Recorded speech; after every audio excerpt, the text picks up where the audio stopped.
মামা তোমার নামটা কি? রাকিব হাসান। তুমি হিন্দু না মুসলমান? মুসলমান। আটটা মুট করো, তোমারে কয়টা কথা কইয়ে দিয়ে যামু। অবশ্যই কথা কয়টা যদি সত্য হয় হাসা বলবা তো? অবশ্যই কর। মিথ্যা কইলেও কিন্তু আল্লাহর কাছে ঠেকা থাকবা।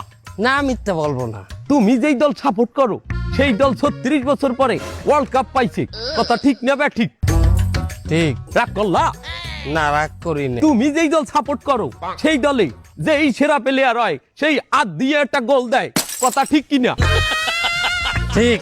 রাগ করলা? না রাগ করি না। তুমি যেই দল সাপোর্ট করো সেই দলে বর্তমানে একটা প্লেয়ার ছাড়া আর কেউ খেলতে পারে না, কথা ঠিক না বে ঠিক? ঠিক। রাগ করলা? না রাগ করি না। তুমি যেই দল সাপোর্ট করো সেই দলের 3টা বিশ্বকাপ সাপোর্টাররা মনে করে 50টা বিশ্বকাপের সমান, আর ব্রাজিলের 5টা বিশ্বকাপ রে ওরা একটাও ধরে না, কথা ঠিক না বে ঠিক? ঠিক। রাগ করলা? না রাগ করি না। তুমি যেই দল সাপোর্ট করো সেই দলের একটা প্লেয়ার বুড়ো হয়ে যাইবে, কেউ তোমরা ওরে ছাড়বা না, ওরে ছাড়া বিশ্বকাপ খেলবা না, কথা ঠিক কিনা? ঠিক। রাগ করলা? না রাগ করি নাই। তোরা কি রাগ নাই? ভাই না রাগ করি নাই। আমার বেলা ধর।